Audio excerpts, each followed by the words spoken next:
Hello everyone, this is Lexicon Architect coming at you with another budget commander list. And today we're going to be looking at one of the most fun decks I've ever built during my time as a content creator on YouTube. And this deck is fun and it is super cheap to build. And we'll talk about the price later in the video. But we are playing Golgari. So our commander is a new commander from the Wilds of a Drain set. She is a 3-mana spell, and her name is Greta Sweet Tooth Scourge. So she has two really cool built-in abilities. The first one is when she ETB, she creates a food, which you can sacrifice for 2 mana to gain 3 life. And she also has the ability for 1 green to sacrifice a food to put a 1/1 counter on target creature and activate only as a sorcery. Or you can pay 2, a colorless, any color, and black to sacrifice a food, and you draw a card and you lose 1 life. So this commander is very versatile, as we have cards that like for example Marionette Master. So we can sacrifice foods to put 1/1 counters on Marionette. Marionette has Fabricate, so you put 3 counters on it. So if we could keep growing Marionette, if Marionette stays on the battlefield, every time a token leaves the battlefield and is put into the graveyard, target opponent loses life equal to its power. So if Marionette's a 10, 13, for whatever reason, it's going to drain the opponent of your choice for the amount of power that she has every time you sacrifice an artifact and put it into the graveyard. So let's look at the creature package. We're running 31 creatures. So we're playing Academy Manufactor.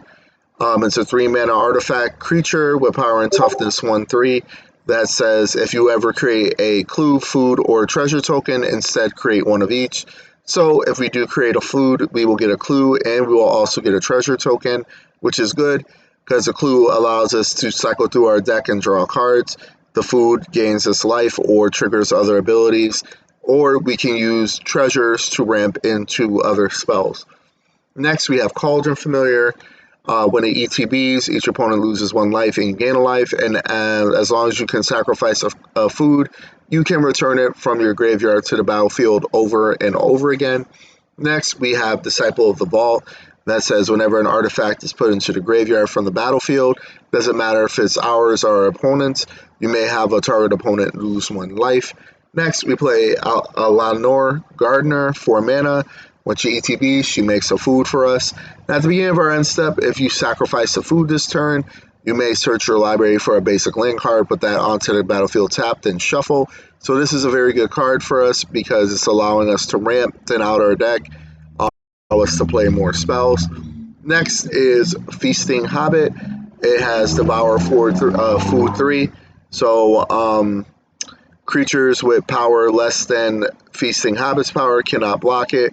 So when you devour the 3 food, it's going to put 3 1/1 counters on this. It becomes a 5/5.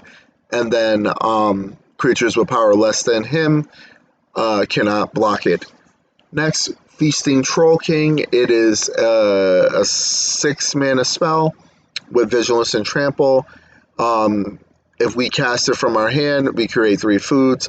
Then we can sacrifice 3 foods to return it from the graveyard to the battlefield. But we can only activate this on our turn, which is good because if we have extra foods lying around, this is sitting in the graveyard, we bring it back. It's a big 7/6 with Vigilance and Trample.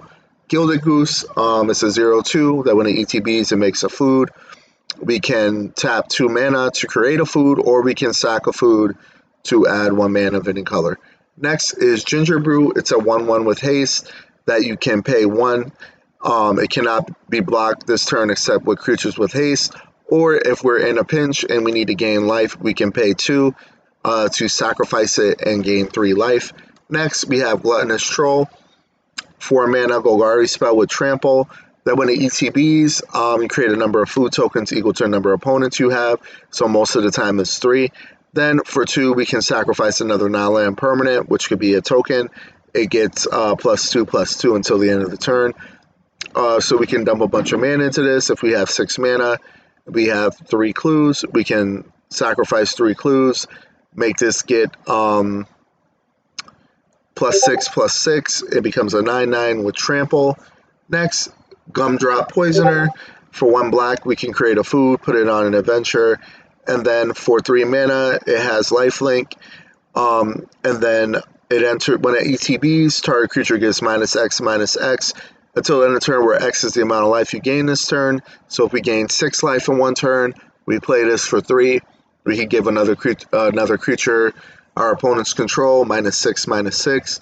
Next is Gion Master Chef, 4 mana trampler that says at the beginning of your end step, create a number of food tokens equal to the number of non-token creatures you had enter the battlefield under this turn. And then for 1, you can sacrifice a clue to tap target creature, and it gains indestructible until the end of the turn. Next, we have Hollow Scavenger. For 1 green, we can put it on adventure to create a food. Then for 3 mana, he is a 3/2 that says you can pay 1 to sacrifice a food to give it +2/+2 until the end of the turn, but we can only do this once per turn. Then Jaheeri, Friend of the Forest. It's a 3 mana 2/3 that says tokens you control add 1 green mana. So this is good for or treasures or food tokens. We can use those as a way to add mana. And then, as I've learned, as you're tapping the foods for mana, you can still activate their ability with the mana to sacrifice them. Then Marion Master Net is one of our win cons in this deck because it allows us to just continuously drain our opponents over and over again every time we sacrifice an artifact. And she will do damage to them or make them lose life equal to her power. So like I said earlier, if she's a 12/12 or whatever her power is, she's going to drain the opponent of your choice for that much. Next, we have Monstrosity, which is just a simple creature that says when it dies, you create a food. Then another one of our win conditions is Mirkwood Bats.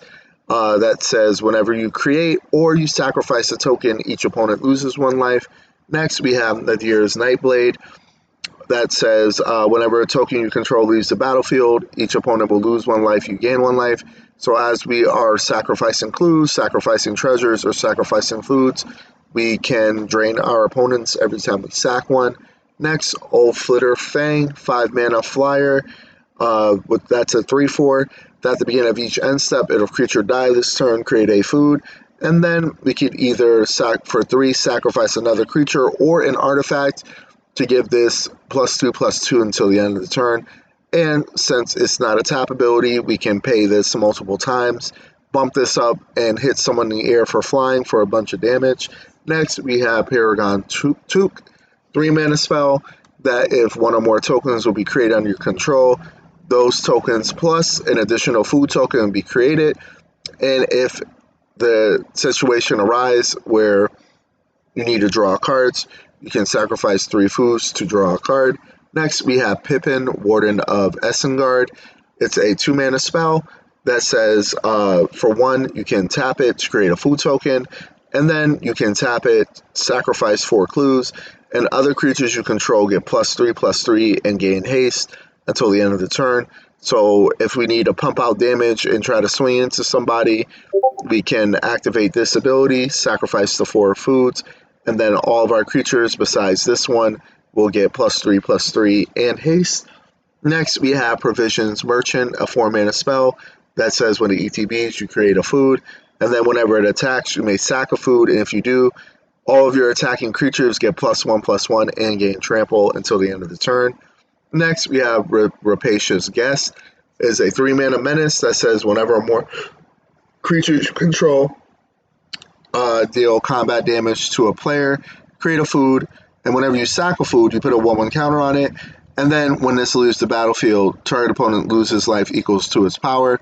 So if it's a 6/6, it dies, then we target an opponent, and then it'll lose 6 life. Next, Savvy Hunter, 3 mana spell that whenever it attacks or blocks, we create a food token. And then we can also sacrifice 2 foods if we need to draw a card. Next, Scream Puff, 5 mana Death Toucher that says whenever it deals combat damage to a player, you create a food. Then Sweet Tooth Witch, 3 mana that when it ETBs, you create a food. And then this is also another win con for us because we can pay 2 multiple times, sacrifice the food, and a target player will lose 2 life. Obviously, we're playing Sir Ginger, the Meal Ender, 2 mana spell that has Trample, Hexproof, and Haste as long as an opponent controls a Planewalker. And then, whenever another artifact is put into the graveyard from the battlefield, put a 1/1 counter on it and scry 1. And then, let's say you need to gain a bunch of life. This guy is like an 8/8 for example, or 8 power or something. And for 2, we can sacrifice it and you gain life equal to its power. Then we have a solid 1-drop in Teething Wormlet that has Death Touch as long as you control 3 or more artifacts. And then whenever an artifact enters the battlefield under our control, you gain a life. And if this is the first time this ability is resolved, you put a 1/1 counter on it. Next, we have Tempting Witch. When it ETBs, you create a food, and then you can also, this is similar to the other card, where you pay 2, sacrifice a food, and a target player loses 3 life. Next, Tireless Provisioner, because of the landfall ability, so we can either create a food or a treasure every time a land ETBs. Then we're playing Tough Cookie. When it ETBs, you create a food, and then for 3, target non-creature artifact becomes a 4/4. And then if you need to, you can pay 2 to tap this, sacrifice it, and gain 3 life. And then finally, our last creature is Voracious Fellbeast. It is 6 mana with flying, that when it ETBs, each opponent sacrifices a creature, and you create a food token for each creature sacrificed this way. Next, for sorceries, we're going to be playing Cultivate to thin our deck and ramp us. Forbidding Fruit, allowing us to draw 2 cards and lose 2 life. And if we do spend 3 black mana, you create a food as well. Next, Giant Opportunity, a 3 mana spell. If you sacrifice 2 foods, you create a 7/7 giant creature token. Otherwise, if you do not, you make 3 food tokens for 3 mana. Kodama's Reach, also like Cultivate, to thin our deck for lands and allow us to ramp into other spells. Then Many Partings, to search our library for a basic land, reveal it, put it into our hand, shuffle, and then create a food token. Return to the Wilds, a 3 mana spell that allows us to choose 2. So we can either search for our land for a basic land, put it on the battlefield tap. We can make a human token or a creature or a food token, but we can only choose 2 of these modes. Next is Revive the Shire. For 2 mana, we can return target permanent card from a graveyard to the hand, so it could be any permanent card, and you create a food token. Next, Spider Food, just to deal with probably some artifacts, enchantments, or creatures with flying, and it also makes a food. And then lastly, Wolf's Quarry. It is a 6 mana spell that creates 3 1/1 boar creature tokens that says when this creature dies, you create a food token. And for instance, we're playing Bake into the Pie. So for 4 mana, we can destroy target creature, create a food. Costly Plunder allows us to either sack an artifact or a creature to draw 2 cards. Deadly Dispute is the same thing almost. Draw 2 and create a treasure if you sacrifice an artifact or creature. Feed the Cauldron, to destroy a target creature with mana value 3 or less. And if it is our turn, you create a food token. Next, Insatiable Appetite. We may sacrifice a clue, and if we do, a target creature gets +5/+5 until the end of the turn. Otherwise, that creature gets +3/+3. Next, Obscuring Haze. It is a free spell for us as long as we control our commander, and we can prevent all damage that will be dealt this turn by creatures your opponents control.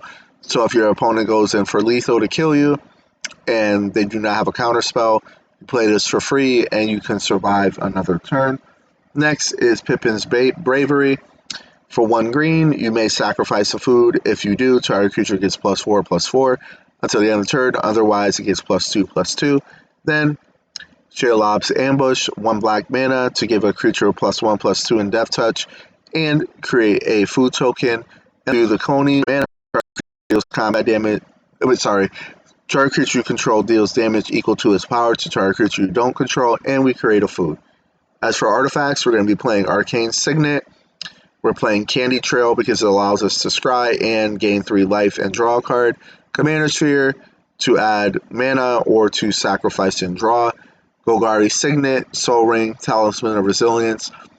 Vat of Birth is very good for us in this deck, considering it is only a 1-mana artifact that says whenever an artifact or creature is put into the graveyard from the battlefield, whenever another one, you put an oil counter on it, and then for 3 mana, you can remove 4 oil counters and return target creature from the graveyard to the battlefield. Lastly, we have enchantments.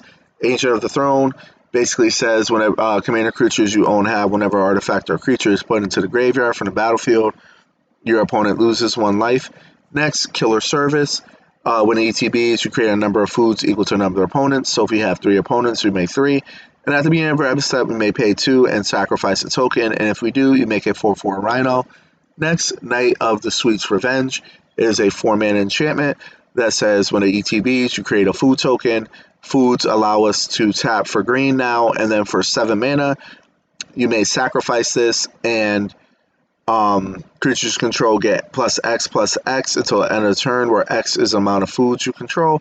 So if we have 5 foods, we pay 7, everything is going to get +5/+5. Next, we play Oath of the Grey Host. It's a 4-mana in Saga. On the first chapter, you and a target opponent each create a food token. Next, each opponent loses 3 life and you create a treasure. And then on its final step, you create 3 tap 1/1 white spirit creature tokens with flying. Then we play Phyrexian Arena to draw us additional card and lose a life. But this is not important since we're able to sack foods to gain life back. So this is not too problematic for us. Trail of Crumbs, because it ETBs, it makes a food. And then whenever you sacrifice a food, you may pay 1. If you do, you look at the top 2 cards of your library. You may reveal a permanent card from among them, put it into your hand, and then put the rest on the bottom in any order. And then our last saga is called Welcome to the Sweet Tooth. On the first chapter, you create a 1/1 human. Then you create a food token, and then you put X 1/1 counters on target creature, where X is the number of foods you control +1. So I did have a game earlier today where I played this, put a bunch of counters on Marionette Master. It was huge, and then started sacrificing tokens, and I was draining my opponents for a ton of damage, and eventually won the game because of it. And then finally is the land base. There's nothing too special here to talk about because I don't believe we're only playing, I see 1 utility land, which is the Shire and Bojuka Bog, and that's about it. This deck is dirt cheap. It is $116, and I'm telling you, this is gonna be one of the most fun deck you ever played, especially if you're in a pod between 5 and 7 power level. You're gonna be doing so much stuff. You're gonna have so much synergy, and I think you're gonna have a good time with this deck. So this video will be uploaded shortly to YouTube with all my social media links. Please leave a subscribe and have a great day.